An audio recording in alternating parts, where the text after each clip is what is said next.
Baik, bisa dilanjutkan untuk rekan Firda.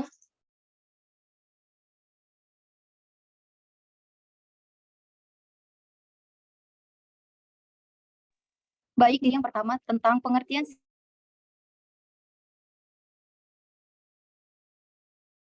sistem pemerintahan. Dalam perspektif umum yang dimaksud dengan sistem pemerintahan ialah sistem hukum ketatanegaraan baik yang berbentuk monarki maupun republik, yaitu yang mengenai hubungan antara pemerintah dan badan yang mewakili rakyat. Sistem pemerintahan berkaitan dengan pengertian yaitu penyelenggaraan pemerintahan oleh eksekutif dan hubungan dengan fungsi legislatif. Menurut Sarun Dajang 2012, sistem pemerintahan adalah sebutan populer dari bentukan pemerintahan.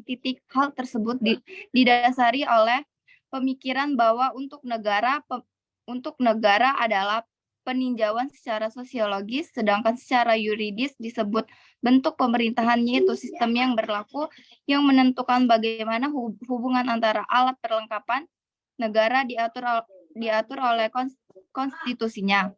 Karena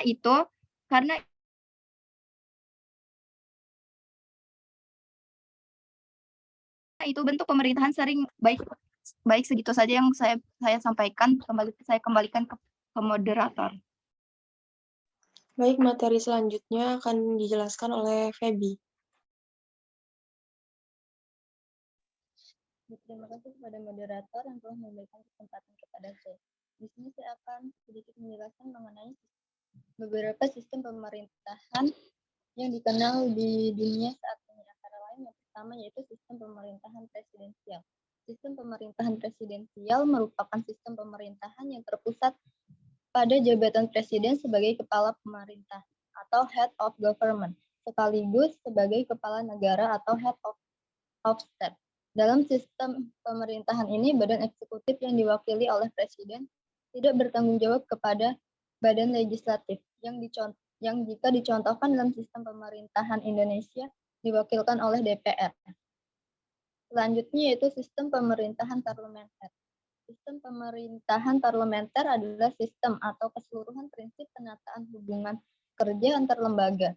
Negara yang secara formal memberikan peran utama kepada parlemen atau badan legislatif dalam menjalankan pemerintahan negara. Selanjutnya, sistem referendum. Sistem pemerintahan referendum adalah sebuah sistem pemerintahan dengan pengawasan langsung oleh rakyat terhadap badan legislatif atau sistem Swiss. Dalam sistem referendum parlemen tunduk kepada kontrol langsung oleh rakyat. Di dalam sistem pemerintahan referendum, badan eksekutif merupakan bagian dari badan legislatif. Sekian dari saya kembalikan kepada moderator. Baik, materi selanjutnya akan dijelaskan oleh rekan saya Lola. Baik, terima kasih kepada moderator. Di sini saya akan menjelaskan tentang Badan Legislatif. Badan Legislatif adalah sebuah institusi pemerintahan yang bertanggung jawab dalam membuat, menetapkan, dan mengesahkan undang-undang serta melakukan fungsi pengawasan terhadap kebijakan dan kinerja pemerintah. Di banyak negara, Badan Legislatif juga disebut sebagai parlemen atau majelis legislatif. Badan Legislatif merupakan salah satu cabang kekuasaan dalam sistem pemerintahan yang disebut sebagai cabang legislatif atau kekuasaan legislatif.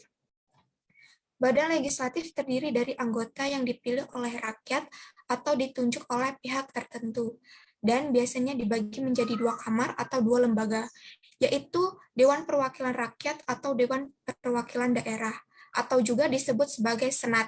Setiap anggota legislatif memiliki hak dan kewajiban untuk memperjuangkan kepentingan rakyat dan menjalankan fungsi pengawasan terhadap pemerintahan.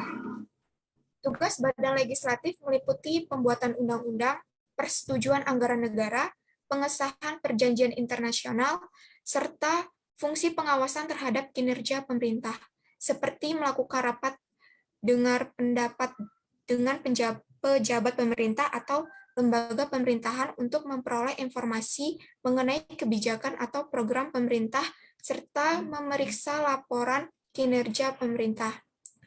Selain itu, Badan Legislatif juga memiliki hak untuk mengajukan mosi tidak percaya terhadap kabinet atau pejabat pemerintah yang dianggap tidak menjalankan tugasnya dengan baik, serta hak untuk membentuk komisi penyelidikan atau komisi khusus untuk menginvestigasi isu-isu penting yang mempengaruhi kepentingan rakyat. Terima kasih, sekian dari saya kembalikan ke moderator. Materi selanjutnya akan dijelaskan oleh rekan saya, Agus.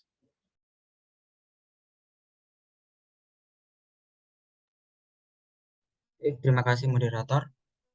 Di sini saya akan menyampaikan materi mengenai badan eksekutif.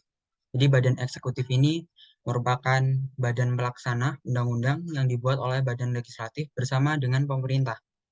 Kemudian kekuasaan dari badan eksekutif ini mencakup beberapa bidang, diantaranya yaitu kekuasaan diplomatik, administratif, militer, yudikatif, dan legislatif. Diplomatik di sini menyelenggarakan hubungan diplomatik dengan negara-negara yang lain. Kemudian kekuasaan administratif di sini lembaga eksekutif berwenang untuk melaksanakan undang-undang serta peraturan lain dan menyelenggarakan administrasi negara. Yang ketiga, militer mengatur angkatan bersenjata, menyelenggarakan perang, keamanan, dan pertahanan negara. Kemudian yudikatif memberi gerasi, amnesti, dan lain sebagainya. Kemudian yang terakhir yaitu legislatif. Eksekutif mempunyai kewenangan untuk merencanakan undang-undang dan membimbingnya dalam badan perwakilan rakyat sampai menjadi undang-undang. Sekian yang bisa saya sampaikan, saya kembalikan ke moderator. Selanjutnya materi yang terakhir akan disampaikan oleh rekan saya, Wulan. Baik, terima kasih moderator atas waktunya. Di sini saya akan menjelaskan tentang lembaga yudikatif. Lembaga ini merupakan suatu badan dengan sifat yuridis yang berfungsi untuk mengadili kewenangan konstitusi dan peraturan perundang-undangan oleh institusi pemerintah. Dalam menjalankan tugas dan fungsinya, lembaga yudikatif bersifat independen dan terbebas dari intervensi pemerintah. Lembaga yudikatif di Indonesia terdiri dari Mahkamah Agung dan Mahkamah Konstitusi. Kekuasaan yudikatif sebenarnya bersifat teknis dan termasuk bidang ilmu hukum daripada ilmu politik. Sistem hukum yang berlaku di Indonesia, khususnya sistem hukum perdata, hingga kini masih terdapat dualisme, yaitu yang pertama, sistem hukum adat. Suatu tata hukum yang bercorak asli Indonesia dan umumnya tidak tertulis. Kedudukan hukum adat dalam sistem hukum di Indonesia memiliki kedudukan secara konstitusional, bersifat sama dengan kedudukan hukum pada umumnya dan berlaku dalam kehidupan bernegara di Indonesia. Selanjutnya adalah sistem hukum Eropa Barat Belanda yang bercorak kode-kode Prancis zaman Napoleon yang dipengaruhi oleh hukum Romawi. Sistem ini menekankan pada penggunaan aturan-aturan hukum yang sifatnya tertulis dan sistematika hukumnya. Karena awalnya perkembangan daratan Eropa Timur sehingga dikenal sebagai sistem Eropa kontinental. Tata cara penundukan dengan sukarela pada hukum perdata Eropa sebagai berikut. Yang pertama, penundukan untuk seluruh hukum perdata dan hukum dagang Eropa, karena itu merupakan hukum perdata dan hukum dagang Eropa. Akibatnya berlaku terhadap pasal kepada mereka pasal 1-17. Yang kedua adalah penundukan untuk sebagian hukum perdata dan hukum dagang Eropa. Artinya tunduk kepada sebagian dan hukum perdata dan hukum dagang yang menjadi undang-undang diperlakukannya terhadap orang-orang timur asing, bukan Cina. Pasal 18-25, contohnya tunduk pada hukum perjanjian Eropa yang diatur dalam buku 3 KUHP. Selanjutnya adalah penundukan anggapan. Artinya orang bumi putra dan timur asing yang bukan Cina menganggap sudah dengan sendirinya mereka tunduk pada hukum perdata dan hukum dagang Eropa. Pasal 24-30. Contohnya, apabila orang bumi putra berulang-ulang melakukan penarikan wesel atau cek, maka dianggaplah dia telah tunduk dengan sukarela kepada peraturan hukum yang mengatur tentang cek dan wesel yang terdapat pada hukum dagang Eropa. Terima kasih. Baik, itu saja mungkin materi yang dapat kelompok kami sampaikan. Selanjutnya, kelompok kami akan membuka sesi tanya-jawab. Untuk rekan-rekan yang ingin bertanya, dipersilahkan. Kami membuka 3 pertanyaan.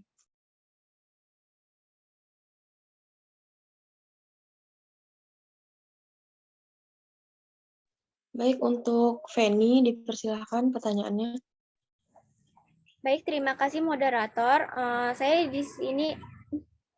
Saya Feni Sundari dengan NPM 2213032032 izin bertanya, pada masa awal kemerdekaan kan pernah terjadi perubahan sistem pemerintahan dari sistem presidensial ke sistem parlementer. Apakah yang menjadi latar belakang perubahan tersebut? Terima kasih.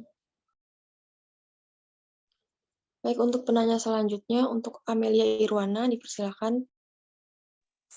Terima kasih moderator. Sebelumnya, izin perkenalkan diri, nama saya Amelia Irwana dengan NPM 2213032005. Di sini saya akan bertanya, apakah sistem prudensial di Indonesia sudah berjalan dengan baik, dan apa penerapan bagi sistem ini agar berjalan dengan baik? Terima kasih. Untuk penanya terakhir, Selisa Fitri. Baik, terima kasih moderator. Saya Selisa Fitri Julianti dengan NPM 2213032022. Izin bertanya, apakah Badan Eksekutif dan Badan Legislatif memiliki keterkaitan dalam menjalankan fungsinya? Terima kasih. Baik, terima kasih untuk teman-teman yang sudah bertanya. Kelompok kami minta waktu untuk menyiapkan jawabannya.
Baik, untuk pertanyaan dari Sally akan dijawab oleh rekan saya, Wulan.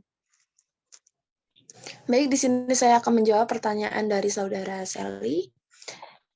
Ya, karena badan eksekutif dan legislatif di Indonesia memiliki kedudukan yang sejajar.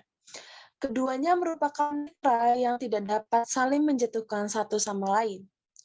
Dalam menjalankan tugas dan beberapa kewenangannya, Presiden sebagai bagian dari lembaga eksekutif membutuhkan peran dari lembaga legislatif, salah satu di antaranya terkait pembentukan undang-undang yang harus mendapat persetujuan DPR.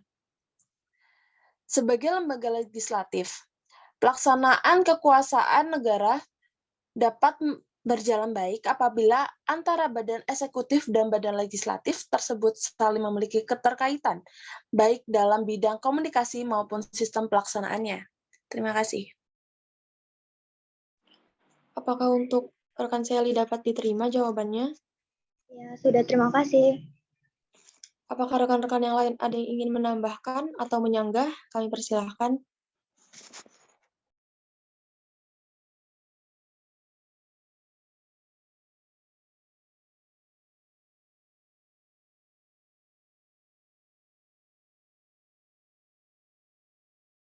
Baik, jika tidak ada, langsung saja untuk pertanyaan kedua dari Feni akan dijawab oleh Lola. Baik, di sini saya akan menjawab pertanyaan dari Feni. Pada masa awal kemerdekaan pernah terjadi perubahan sistem pemerintahan dari sistem presidensial ke sistem parlementer. Apakah yang menjadi latar belakang perubahan tersebut? Alasan perubahan sistem pemerintahan dari presidensial menjadi parlementer pada masa awal kemerdekaan, kekhawatiran BPK-NIP atas otoritas mutlak presiden sebagai pemegang kekuasaan tertinggi. Terima kasih. Bagaimana rekan Feni, apa bisa diterima jawabannya? Iya, baik, cukup. Apakah rekan-rekan lain ada yang ingin menambahkan atau menyanggah? Silakan Intan.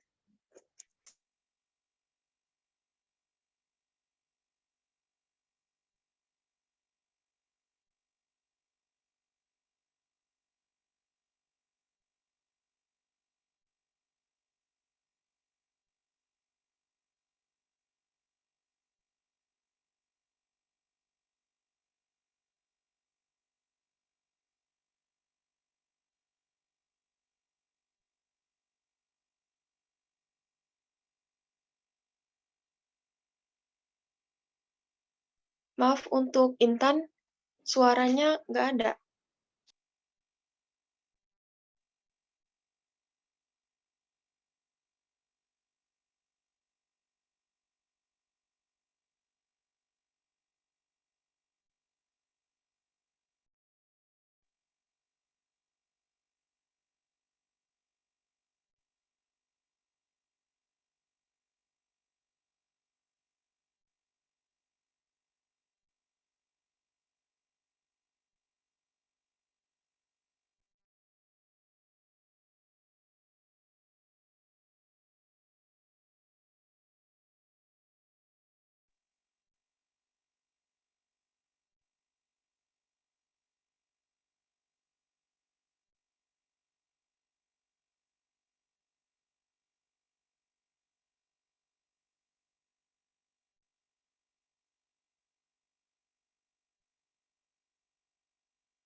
Tiga dari Lia, dijawab oleh rekan saya, Feby. Jadi di sini saya akan menjawab pertanyaan dari Lia. Apakah sistem presidensial di Indonesia sudah berjalan dengan baik dan apa penerapan bagi sistem ini agar berjalan dengan baik? Sistem pemerintahan presidensial masih kurang baik dan masih sulit diterapkan di Indonesia. Agar penerapannya efektif dan pemerintahan stabil, maka perlu ketepatan dalam mengkombinasikan berbagai sistem ketatanegaraan agar bisa diimplementasikan dengan baik. Misalnya sistem presidensial akan berjalan baik apabila diterapkan bersama dengan sistem partai. Indonesia kombinasi adalah sistem pemerintahan presidensial. Dalam sistem kepartaiannya adalah multipartai. Hal tersebut sering terjadi bahan diskusi karena dianggap perpaduan yang kurang tepat karena dinilai dapat mengganggu stabilitas dan efektivitas pemerintahan. Untuk itu perlu dicarikan solusi yang baik dan tepat agar pemerintahan berjalan stabil dan efektif. Sekian dari saya kembalikan pada moderator. Apakah rekan Lia bisa diterima jawabannya? Baik, bisa diterima. Terima kasih, moderator. Untuk teman-teman yang lain, apakah ada yang ingin menambahkan atau menyanggah? Dipersilahkan.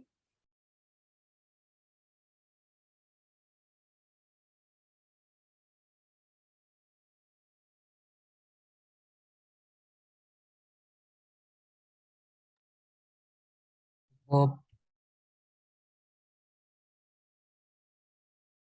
Baik, jika cukup, saya akan membacakan kesimpulannya. Sistem pemerintahan negara sendiri adalah sistem hubungan dan tata kerja antara lembaga-lembaga negara, yakni eksekutif, legislatif, dan yudikatif. Sistem pemerintahan berkaitan dengan mekanisme yang dilakukan pemerintah dalam menjalankan tugasnya. Selanjutnya, badan legislatif adalah lembaga yang penting dalam sebuah sistem politik di sebuah negara, khususnya negara yang menjalankan sistem politik demokrasi. Selanjutnya adalah badan eksekutif, merupakan badan pelaksana undang-undang yang dibuat oleh badan legislatif bersama dengan pemerintah. Baik, mungkin itu.